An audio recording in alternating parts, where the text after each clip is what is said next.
Good morning, students. Now we will discuss the another chapter of Indian economy. ਅੱਜ ਆਪਾਂ Indian economy ਦਾ 18th chapter start ਕਰਨਾ ਜਿਹਦਾ ਨਾਮ ਹੈਗਾ 5 ਈਅਰ ਪਲਾਨਸ ਐਂਡ ਨੀਤੀ ਆਯੋਗ, ਜਿਹਨੂੰ 5 ਸਾਲਾਂ ਯੋਜਨਾਵਾਂ ਤੇ ਨੀਤੀ ਆਯੋਗ ਦਾ ਨਾਮ ਦਿੱਤਾ ਗਿਆ।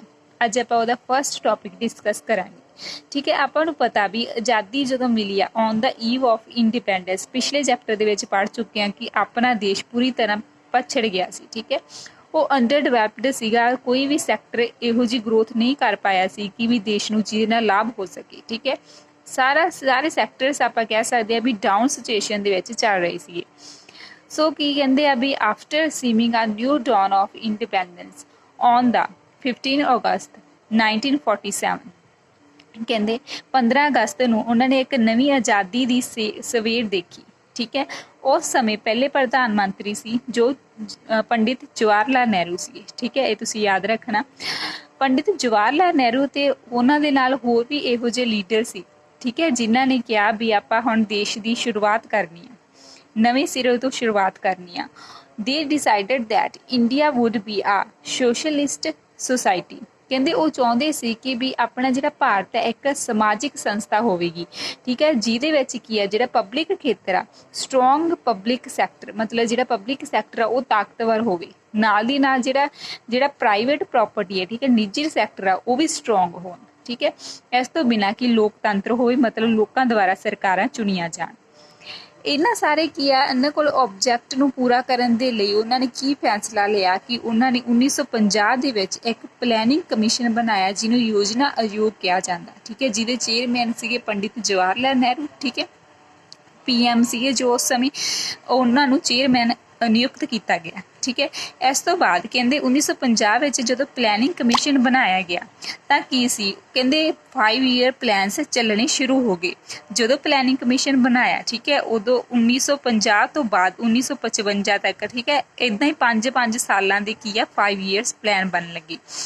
ਆਪਾਂ ਨੂੰ ਪਤਾ ਜਿਹੜੇ 5 ਈਅਰ ਪਲਾਨਸ ਹੁੰਦੇ ਆ ਉਹਨਾਂ ਵਿੱਚ ਵੱਖ-ਵੱਖ ਉਦੇਸ਼ ਰੱਖੇ ਜਾਂਦੇ ਆ ਵੀ ਅਸੀਂ ਆਉਣ ਵਾਲੇ 5 ਸਾਲਾਂ ਵਿੱਚ ਉਦੇਸ਼ ਪੂਰੇ ਕਰਨੇ ਆ।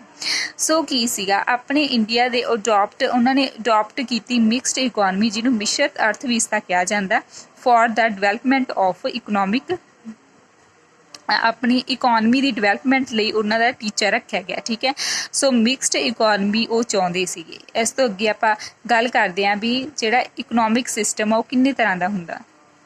ਤਾਂ ਦੇਖੋ, ਇਕਨੋਮਿਕ ਸਿਸਟਮ ਨੂੰ 3 ਭਾਗਾਂ ਦੇ ਵਿੱਚ ਵੰਡਿਆ ਜਾਂਦਾ, capitalism, socialism and mixed economy, ਜਿਹਨੂੰ ਕੀ ਕਿਹਾ ਜਾਂਦਾ, ਇਕਨੋਮਿਕ ਸਿਸਟਮ ਨੂੰ ਆਰਥਿਕ ਢਾਂਚਾ ਕਿਹਾ ਜਾਂਦਾ। ਠੀਕ ਹੈ, ਕੈਪੀਟਲਿਜ਼ਮ ਪੂੰਜੀਵਾਦ, ਸਮਾਜਵਾਦ ਤੇ ਮਿਸ਼ਰਤ। ਠੀਕ ਹੈ, ਹੁਣ ਆਪਾਂ ਸਭ ਤੋਂ ਪਹਿਲਾਂ ਦੇਖਦੇ ਹਾਂ ਵੀ ਇਕਨੋਮਿਕ ਸਿਸਟਮ ਹੁੰਦਾ ਕੀ ਆ। ਕਹਿੰਦੇ economic system refer to a system or arrangement in which central problems of an economy are solved.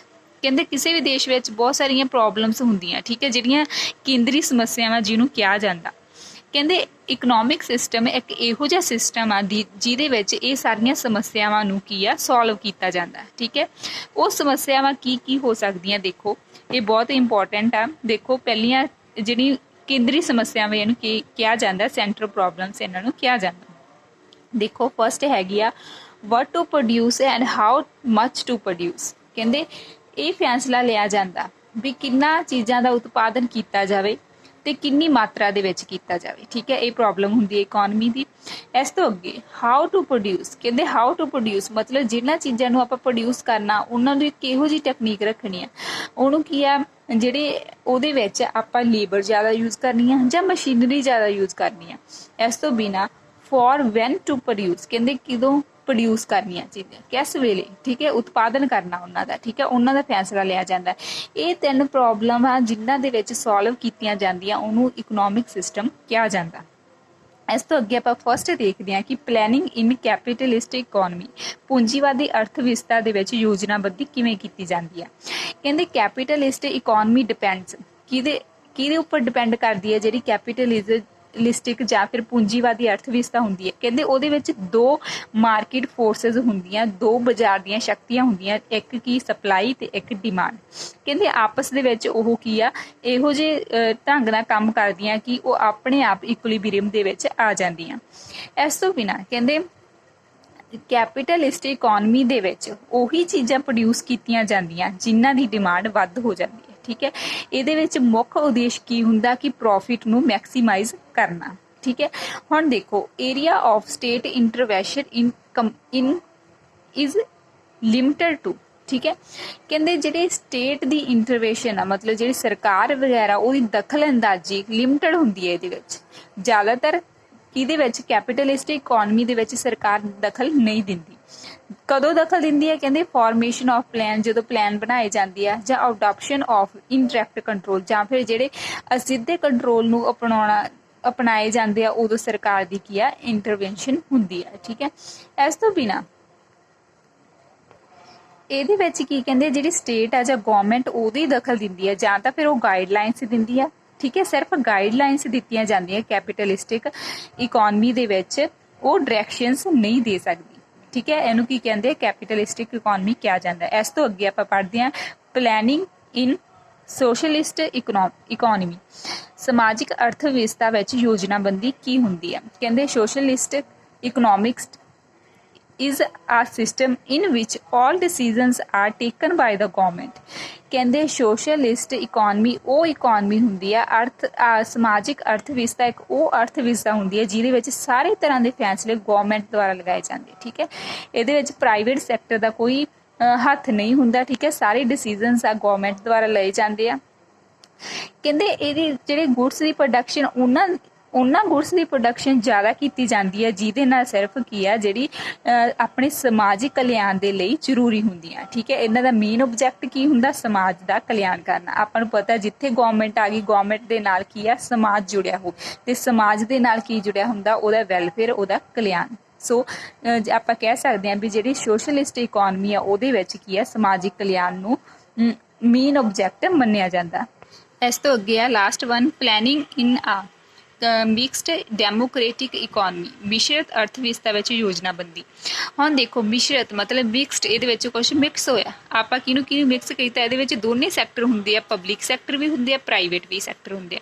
ਇਹਨਾਂ ਦੋਨਾਂ ਸੈਕਟਰਸ ਨੂੰ ਮਿਲਾ ਕੇ ਇੱਕ ਮਿਕਸਡ ਇਕੋਨਮੀ ਬਣ ਜਾਂਦੀ ਹੈ। ਠੀਕ ਹੈ, ਇਹਦੇ ਵਿੱਚ ਪ੍ਰਾਈਸ ਮੈਕੈਨਿਜ਼ਮ ਵੀ ਹੁੰਦਾ, ਜਿਵੇਂ ਆਪਾਂ ਕਹਿ ਸਕਦੇ ਹਾਂ ਡਿਮਾਂਡ ਵੀ ਹੁੰਦੀ ਹੈ, ਸਪਲਾਈ। ਠੀਕ ਹੈ, ਇਹ ਫੋਰਸਿਸ ਹੁੰਦੀਆਂ, ਤੇ ਸੈਂਟਰਲ ਪਲੈਨਿੰਗ ਵੀ ਹੁੰਦੀ ਹੈ, ਜਿਹੜੀ ਆਪਣੀ ਗਵਰਨਮੈਂਟ ਦੁਆਰਾ ਪਲੈਨਿੰਗਸ ਕੀਤੀਆਂ ਜਾਂਦੀਆਂ ਉਹ ਵੀ ਹੁੰਦੀ ਹੈ। ਠੀਕ ਹੈ, ਗਵਰਨਮੈਂਟ ਦੁਆਰਾ ਵੀ ਡਿਸੀਜ਼ਨ ਲਏ ਜਾਂਦੇ ਆ, ਤਾਂ ਹੀ ਕਰਕੇ ਇਹਨਾਂ ਨੂੰ ਮਿਕਸਡ ਡੈਮੋਕ੍ਰੇਟਿਕ ਇਕੋਨਮੀ ਕਿਹਾ ਜਾਂਦਾ। ਸੋ ਇਨ ਦਾ ਲਾਸਟ ਆਪਾਂ ਕਹਿ ਸਕਦੇ ਹਾਂ India is a mixed economy. ਆਪਾਂ ਕਹਿ ਸਕਦੇ ਹਾਂ ਵੀ ਭਾਰਤ ਇੱਕ ਮਿਸ਼ਰਤ ਅਰਥ ਵਿਵਸਥਾ ਹੈ। ਠੀਕ ਹੈ, ਇਹਦੇ ਵਿੱਚ ਪਬਲਿਕ ਸੈਕਟਰ ਵੀ ਹੈ ਤੇ ਪ੍ਰਾਈਵੇਟ ਸੈਕਟਰ ਵੀ ਹੈ। ਇਸ ਤੋਂ ਅੱਗੇ ਆਪਾਂ ਡਿਸਕਸ ਕਰਦੇ ਹਾਂ ਕਿ ਇਕਨੋਮਿਕ ਪਲੈਨਿੰਗ ਇਨ ਇੰਡੀਆ। ਠੀਕ ਹੈ, ਭਾਰਤ ਦੇ ਵਿੱਚ ਆਰਥਿਕ ਯੋਜਨਾਵਾਂ ਬੰਦੀ ਕਦੋਂ ਸਟਾਰਟ ਹੋਈ? ਠੀਕ ਹੈ, ਜਿਹੜੀ ਇਕਨੋਮਿਕ ਪਲੈਨਿੰਗਸ ਆ ਕਹਿੰਦੇ 1950 ਤੋਂ ਲੈ ਕੇ 2020 ਤੱਕ ਹੁਣ ਤੱਕ ਪ੍ਰੈਜ਼ੈਂਟ ਟਾਈਮ ਤੱਕ ਕਹਿੰਦੇ 70 ਸਾਲ ਹੋ ਗਏ। ਠੀਕ ਹੈ, ਇਕਨੋਮਿਕ ਪਲੈਨਿੰਗਸ ਨੂੰ ਜੋ ਚੱਲ ਰਹੀਆਂ। ਠੀਕ ਹੈ, ਹਰੇਕ 5 ਸਾਲਾਂ ਬਾਅਦ ਇਹ ਚੇਂਜ ਹੁੰਦੀਆਂ ਆਉਂਦੀਆਂ, ਜਿਹਨੂੰ 5 ਈਅਰ ਪਲਾਨਸ ਕਿਹਾ ਜਾਂਦਾ। ਹੁਣ ਆਪਾਂ ਦੇਖਦੇ ਹਾਂ ਵੀ ਜਿਹੜੀ ਇਕਨੋਮਿਕ ਪਲੈਨਿੰਗ ਆ ਉਹਦਾ ਮਤਲਬ ਕੀ ਆ, ਉਹਦਾ ਮੀਨਿੰਗ ਕੀ ਆ, ਉਹਦੀ ਡੈਫੀਨੇਸ਼ਨ ਕੀ ਆ। ਫਸਟ ਆਪਾਂ ਇਹਦਾ ਮੀਨਿੰਗ ਦੇਖਦੇ ਹਾਂ। ਦੇਖੋ economic planning is an organized and coordinated efforts to achieve certain self-defined objective with a fixed time frame।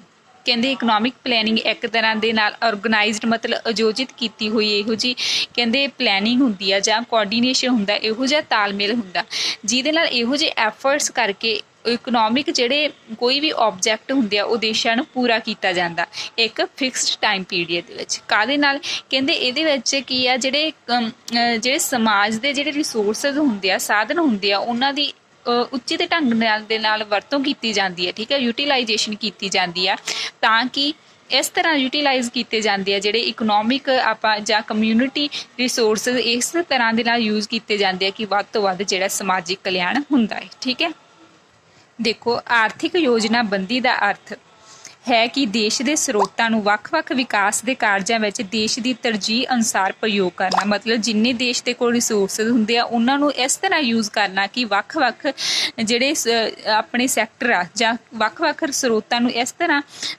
Use ਕਰਨਾ ਜਿਹਦੇ ਨਾਲ ਕੀ ਹੈ ਵਿਕਾਸ ਦੇ ਕਾਰਜ ਪੂਰੇ ਹੋ ਸਕਣ। ਠੀਕ ਹੈ, ਇਹਨੂੰ ਪਲੈਨਿੰਗ ਕਮਿਸ਼ਨ ਕਿਹਾ ਜਾਂਦਾ। ਲਾਸਟ ਦੇ ਵਿੱਚ ਆਪਾਂ ਪਲੈਨਡ ਇਕੋਨਮੀ ਦੀਆਂ ਵਿਸ਼ੇਸ਼ਤਾਵਾਂ ਕਰਾਂਗੇ ਵੀ ਇਹਦੇ ਵਿੱਚ ਕਿਹੜੀਆਂ ਵਿਸ਼ੇਸ਼ਤਾਵਾਂ ਪਾਈਆਂ ਜਾਂਦੀਆਂ। ਕਹਿੰਦੇ ਪਲੈਨਡ ਇਕੋਨਮੀ ਸਟੇਬਲ ਹੁੰਦੀ ਹੈ, ਉਹਦੇ ਵਿੱਚ ਸਥਿਰਤਾ ਪਾਈ ਜਾਂਦੀ ਹੈ, ਉਹਦੇ ਵਿੱਚ ਅਪਸ ਤੇ ਡਾਊਨਸ ਨਹੀਂ ਹੁੰਦੇ, ਮਤਲਬ ਉਤਾਰ ਚੜਾਅ ਨਹੀਂ ਆਉਂਦੇ, ਠੀਕ ਹੈ, ਉਹ ਸਟੇਬਲ ਹੁੰਦੀ ਆ। ਇਸ ਤੋਂ ਬਿਨਾਂ ਉਹਦੇ ਵਿੱਚ ਕੋਆਰਡੀਨੇਸ਼ਨ ਹੁੰਦਾ, ਠੀਕ ਹੈ। ਇੰਟਾਇਰ ਇਕੋਨਮੀ ਦੇ ਵਿੱਚ ਆਪਾਂ ਕਿਹਾ ਵੀ ਉਹਦੇ ਵਿੱਚ ਪਬਲਿਕ ਸੈਕਟਰ ਤੇ ਪ੍ਰਾਈਵੇਟ ਸੈਕਟਰ ਵਿੱਚ ਕੀ ਹੈ, ਕੋਆਰਡੀਨੇਸ਼ਨ ਹੁੰਦਾ, ਤਾਲਮੇਲ ਦੇ ਨਾਲ ਕੰਮ ਕਰਦੀ ਹੈ। ਇਸ ਤੋਂ ਬਿਨਾਂ ਕੀ ਉਹ ਫਿਊਚਰ ਨੂੰ ਸਿਕਿਉਰ ਕਰਦੀ ਹੈ, ਠੀਕ ਹੈ, ਫਿਊਚਰ ਨੂੰ ਸੁਰੱਖਿਅਤ ਕਰਦੀ ਹੈ ਵੀ ਫਿਊਚਰ ਦੇ ਲਈ ਕੋਈ ਪ੍ਰੋਬਲਮ ਨਹੀਂ ਆਉਂਦੀ। ਇਸ ਤੋਂ ਬਿਨਾਂ ਜਿਹੜੇ ਕਹਿੰਦੇ ਸੈਕਸ਼ਨਸ, ਜਿਹੜੇ ਖੇਤਰ ਕਹਿੰਦੇ ਪਛੜੇ ਹੋਏ ਹੁੰਦੇ ਆ ਜਾਂ ਕਮਜ਼ੋਰ ਹੁੰਦੇ ਆ, ਉਹਨੂੰ ਕੀ ਹੈ, ਸਮਾਜਿਕ ਨਿਆਂ ਦਿਵਾਉਂਦੀ ਹੈ। ਇਸ ਤੋਂ ਬਿਨਾਂ ਉਹ ਕੀ ਹੈ, ਇਹਦਾ ਇੱਕ ਹੋਰ ਵਿਸ਼ੇਸ਼ਤਾ ਹੈਗੀ ਆ ਕਿ ਜਿਹੜੇ ਰਿਸੋਰਸਿਸ ਹੁੰਦੇ ਆ, ਸਾਧਨ ਹੁੰਦੇ ਆ ਆਪਣੇ ਦੇਸ਼ ਦੇ, ਠੀਕ ਹੈ, ਉਹਦੀ ਸਭ ਤੋਂ ਵਧੀਆ ਵਰਤੋਂ ਕਰਦੀ ਹੈ, ਯੂਟੀਲਾਈਜੇਸ਼ਨ ਕਰਦੀ ਹੈ, ਆਪਟੀਮਮ ਮਤਲਬ ਸਭ ਤੋਂ ਵਧੀਆ ਕੀ ਹੈ, ਯੂਟੀਲਾਈਜ਼ ਕਰਦੀ ਹੈ, ਤਾਂ ਕਿ ਜਿਹੜੀ efficient working of economic system ਦੇ ਵਿੱਚ ਜੋ ਵੀ ਕੰਮ ਹੋ ਰਿਹਾ ਉਹ ਕੁਸ਼ਲਤਾਪੂਰਵਕ ਹੋ ਸਕੇ। ਇਸ ਤੋਂ ਅੱਗੇ ਕੀ ਆ ਪਲੈਨਡ ਇਕੋਨਮੀ ਇਜ਼ ਆ ਰੈਸ਼ਨਲ ਇਕੋਨਮੀ, ਠੀਕ ਹੈ, ਮਤਲਬ ਰੈਸ਼ਨਲ ਹੁੰਦੀ ਹੈ, ਮਤਲਬ ਇੱਕ ਤਰ੍ਹਾਂ ਦੀ ਬਹੁਤ ਹੀ ਸਹੀ ਇਕੋਨਮੀ ਹੁੰਦੀ ਹੈ, ਠੀਕ ਹੈ, ਕਿਸੇ ਵੀ ਦੇਸ਼ ਦਾ ਵਿਕਾਸ ਕਰਨ ਦੇ ਲਈ। ਤੇ ਉਹਦੇ ਵਿੱਚ ਜਿਹੜੀ ਬੇਕਾਰੀ ਹੁੰਦੀ ਹੈ, ਵੇਸਟੇਜ ਹੁੰਦੀ ਆ, ਉਹ ਪੂਰੀ ਤਰ੍ਹਾਂ ਦੇ ਨਾਲ ਖਤਮ ਹੋ ਜਾਂਦੀਆਂ, ਐਲੀਮੀਨੇਟ ਹੋ ਜਾਂਦੀਆਂ। ਇਸ ਤਰ੍ਹਾਂ ਆਪਣਾ ਇਹ ਟੌਪਿਕ ਫਿਨਿਸ਼ ਹੋ ਜਾਂਦਾ। Thank you students.